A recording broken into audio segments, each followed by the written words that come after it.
All right, let's dive into the mysteries of Shambhala and Agartha. Yeah, those legendary hidden realms. Always linked to Tibet and the Himalayas, right? They've captured imaginations for centuries. For centuries. And for this deep dive, we're going to be guided by an interview with Thomas Ritter. Ah, Ritter. Author and travel expert, spent years researching these places. Real. Claims to have some incredible first-hand experiences. Really? But what evidence is there? What stories exist about these realms? And what makes them so captivating?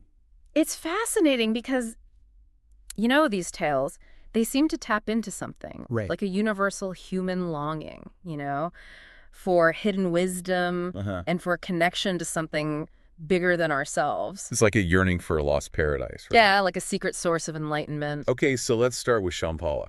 It's often described as a hidden valley in the Himalayas, Okay. preserving ancient wisdom, advanced spiritual teachings. That's right. And Ritter believes it's a real place. He does. He does.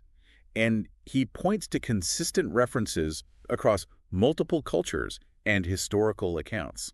Well, that's important Yeah. because it's not just one isolated myth. Right. The concept of Shambhala appears in so many forms across different cultures. Yeah. Suggests a deeper resonance, transcends those geographical boundaries. Like For example, in India, it's known as Kalapa. Kalapa. Yeah. It represents the highest state of consciousness. Wow. In China, it's the Valley of the Immortals, Okay. a place of eternal youth and spiritual attainment. And in Russia? In Russia, it's Belovody, the land of white waters. White waters. And that intriguingly connects to Ritter's own experiences. Really? Witnessing milky-colored rivers in the Himalayan source regions. Wow. So we've got hidden knowledge, spiritual mastery, even physical immortality. It's all there. But what I find interesting is that Ritter emphasizes Shambhala as being both a physical location and a spiritual state of being. He describes it as being protected by, get this, sublime walls of psychic force. Oh. Implying that, access isn't just about finding it on a map. No. It requires an inner transformation, raising your consciousness. Like a spiritual key. Yeah, exactly. A shift Yeah. in awareness. Yeah, to perceive this hidden reality. There's an ancient manuscript called The Way to Shambhala. The Way to Shambhala. Outlines the journey to this hidden valley. And it specifically describes both a physical route and an inner spiritual journey, Both. suggesting that both are essential to truly reach Shambhala. That makes sense. It's aligning your inner world with the outer, Yeah. preparing yourself spiritually to enter this space. Right. Now let's talk about expeditions that claim to get close to Shambhala. All right. There were two in the 20th century that really stand out. Oh. First, Nicholas Roerich, Oh, yeah. The Russian painter. explorer. He was obsessed with Shambhala, He was. believed it held the key to global peace and harmony, Global peace. led an expedition in the 1920s, Specifically to find Shambhala. specifically to search for Shambhala, claimed to have made contact with its inhabitants. No way. He even brought back a banner and a magnet stone, said to be gifts from the king of Shambhala. Ifs. Wow. And get this, What? those objects were present at the founding of the League of Nations. Really? What do you make of that? Well, that's bizarre, isn't it? It is. It suggests that Roerich, he believed those objects, they held some power, Yeah. some significance Right. that could actually influence global events, Yeah. maybe even bring about world peace. Wow. Speaks to his deep conviction, It does. the reality and importance of Shambhala. If we look at Roerich's art, Yeah. particularly his Chintamani cycle series, Chintamani cycle. we see these recurring symbols like the Chintamani stone, which represents spiritual enlightenment and cosmic harmony. And this stone originated in Shambhala. According to Roerich, Yes. held the power to unite humanity. And the fact that he chose to present, a banner and a stone at the founding of the League of Nations suggests that he saw Shambhala as more than just a mythical place, More than a myth. a source of real power Power. and wisdom that could guide humanity Guide us. toward a better future. Okay, the second expedition, the 1938 German Tibet expedition, led by Professor Ernst Schaefer, Schaefer. they captured some intriguing film footage Footage of what? that suggests they may have stumbled upon a hidden valley and a mysterious habit. This footage, particularly film roll number 12, has been debated. Film roll number 12. Yeah, it shows a Tibetan monastery. Okay. But what's unusual is that it's surrounded by, Rice paddies and palm trees. Rice paddies and palm trees. Yeah. Not exactly typical high-altitude Himalayan scenery. No, not at all. So some think this points to a hidden valley with a unique microclimate. Right.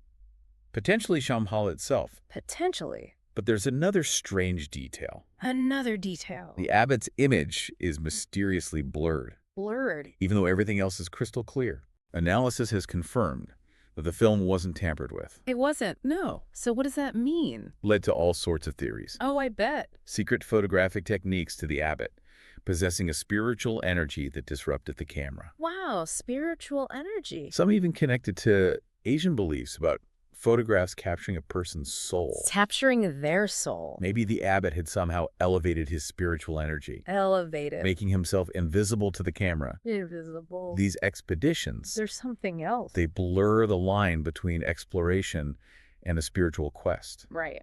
They weren't just searching for a location. Yeah. They were searching for a different reality. Yeah. A hidden world that exists alongside our own. Alongside our own. And that brings us to Agartha. Agartha. A concept that takes us even deeper into the unknown. Deeper. Often described as an underground kingdom. An underground kingdom. Sometimes even said to be connected to Shambhala. Okay, so now we're talking about a whole hidden world beneath our feet. This is where things get really interesting.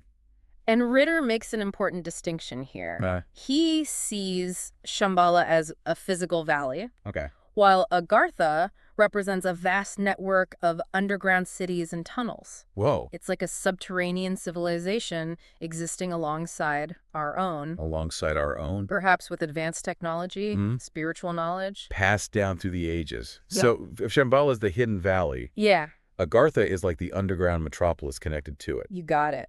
And the idea of hidden entrances to Agartha, scattered all over the world, adds another layer of mystery. It does. It suggests this subterranean realm isn't confined to just one location, Right. but has multiple access points. Multiple points. Maybe even hidden within well-known landmarks or sacred sites. Wow. Okay, I have to ask. You do. What about the inhabitants? Yeah. Who are these people? What are they like? That's where the stories get really fascinating. We'll delve into that next. We're back and ready to go even deeper into the mysteries of Shambhala and Agartha.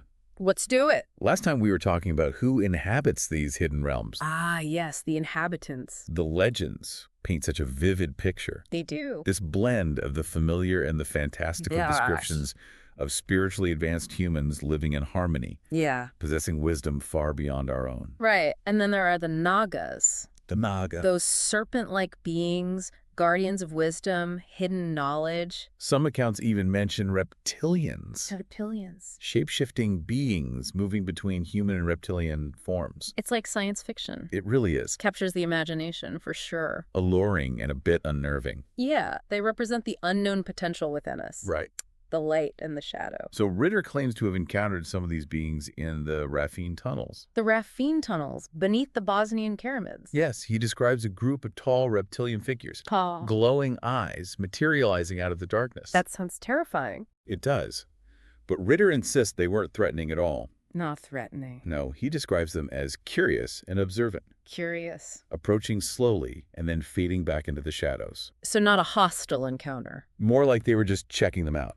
Interesting. Like maybe guardians of these subterranean spaces. Protectors of ancient knowledge or technology hidden within the earth. The keepers of secrets. Watching over these realms for centuries. Fascinating. And Ritter has another anecdote that supports this guardian idea. Oh. He talks about workers trying to remove a stone block from one of the tunnels. And one of these reptilian beings appears. And causes a cave-in, preventing them from disturbing the site. Like sending a message.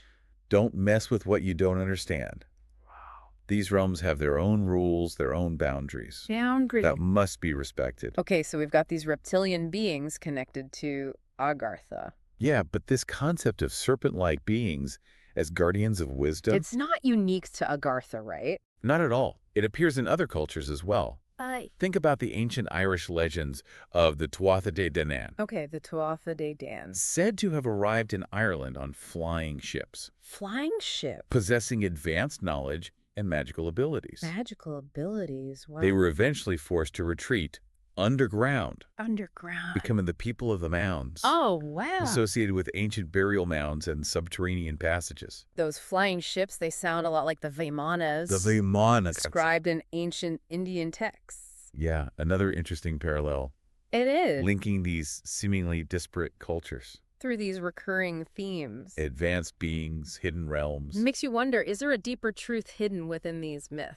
A shared memory of ancient encounters. Yeah. Or a common source of inspiration. That has influenced human storytelling for centuries. Okay, back to Agartha. Okay. We know it's accessed through these hidden entrances. Entrances scattered all over the world. But how do you actually get there? Secret doorways. Ancient portals. Something even more mysterious. Ritter suggests they're often located at powerful energy points on Earth.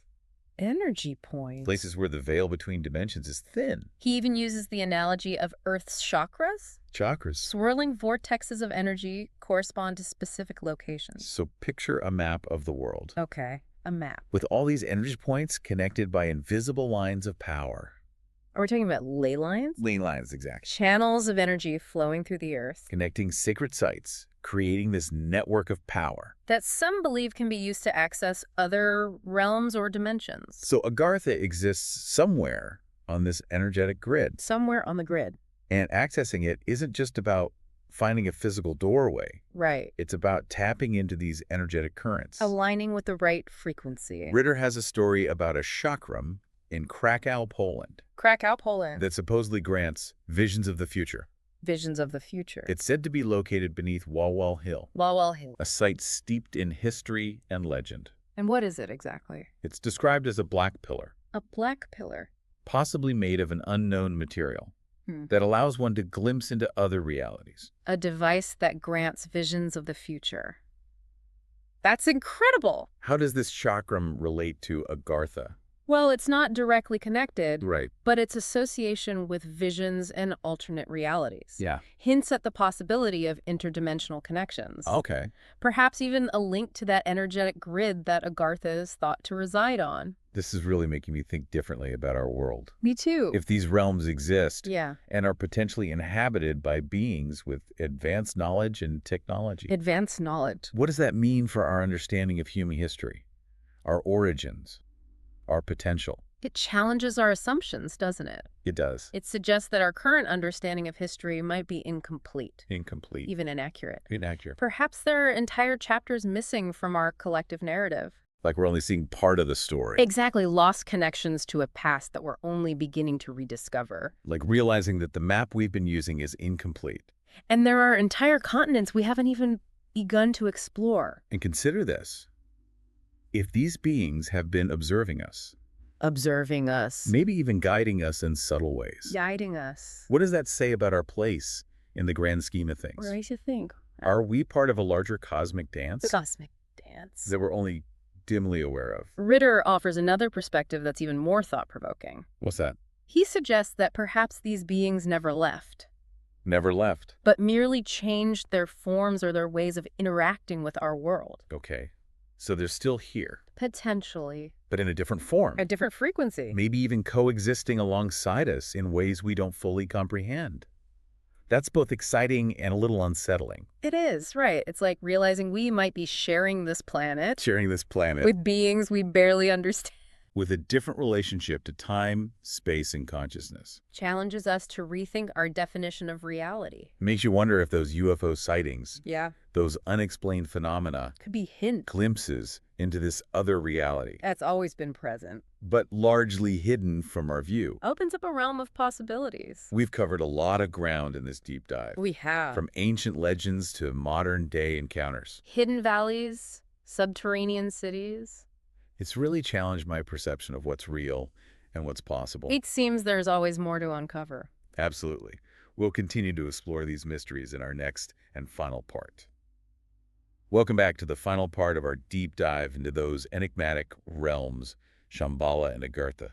It's been quite a journey, hasn't it? It has. We've journeyed through those ancient myths, modern encounters, explored hidden valleys, vast underground cities, and encountered beings that, well, stretch the boundaries of our imagination. They really do. It makes us question everything we thought we knew. What we believe. And what we thought was even possible. It's like opening a door to a world we never knew existed. A world filled with wonder, mystery. A sense of something, well, ancient and profound. So where do we go from here? What does it all mean? That's the ultimate question, isn't it? It feels like it. And maybe there isn't one definitive answer. Right. But I think the most important takeaway from these stories, regardless of their, factual basis, is that invitation to expand our thinking. You've been our thinking. To embrace the unknown. Embrace the unknown. And just to acknowledge that there might be more to reality than we currently perceive. Like realizing that the map we've been using is totally incomplete. Like there are entire continents we haven't even begun to explore. And maybe the journey itself is the most important part. The journey. The process of questioning, seeking. Challenging those assumptions. Helps us grow, evolve, and connect to something larger than ourselves. So these stories, whether literal or allegorical, they serve as a catalyst for personal transformation, for expanding our consciousness. Expanding consciousness. And exploring those hidden depths of our own being. It's like the real treasure isn't the location. Right. It's a state of awareness. A deeper understanding of who we are and our connection to the universe. And that awareness, that connection. It might be closer than we think. Closer than we think. Ritter suggests that these beings, these advanced civilizations, might not have disappeared at all. Still here. They could still be present, just in a different form. Different form. Different frequency, perhaps even coexisting alongside us in ways we don't fully comprehend. That's a little unsettling. It is, a little bit. It's like realizing that we might be sharing this planet. Sharing this planet. With beings that we barely understand. With a totally different relationship to time? To space. Consciousness. It challenges us to rethink our definition of reality. It does. What we perceive might only be a small part of what really exists. Exactly. And those UFO sightings. Those unexplained phenomena. They could be hints. Glimpses into this other reality that's always been present. Just hidden from our view. It opens up so many possibilities. So for our listeners, we're now utterly fascinated by these realms. Yeah. Where should they go from here? What resources would you recommend? Well, Thomas Ritter's books. His books. They offer a wealth of information, first-hand accounts from his years of research and exploration. You can also delve into the works of other explorers. Like Nicholas Roerich. And Ferdinand Ossendowski. Who claim to have encountered these mysteries firsthand. And for those who prefer a more visual journey, Roerich's paintings are a must-see. They are. They offer a unique glimpse into his vision of Shambhala. Rich symbolism and vibrant colors. Absolutely. And if you're feeling adventurous, you could even visit some of the locations we discussed. Okay. The Himalayas, the Bosnian pyramids. Graphene tunnels. These places, they hold an undeniable mystique. They do. Might just spark your own quest for those hidden realms. But remember, the real journey. The real journey. It starts within. Cultivate a sense of curiosity. Embrace the unknown. And never stop exploring the mysteries of the universe. Both external and internal. We hope this deep dive has ignited your imagination. Challenged those assumptions. And inspired you to keep seeking, questioning. Pushing those boundaries of what you believe is possible. As we conclude our exploration, we leave you with one final thought. What mysteries lie hidden within you, waiting to be discovered? What potential lies dormant, yearning to be awakened? The journey awaits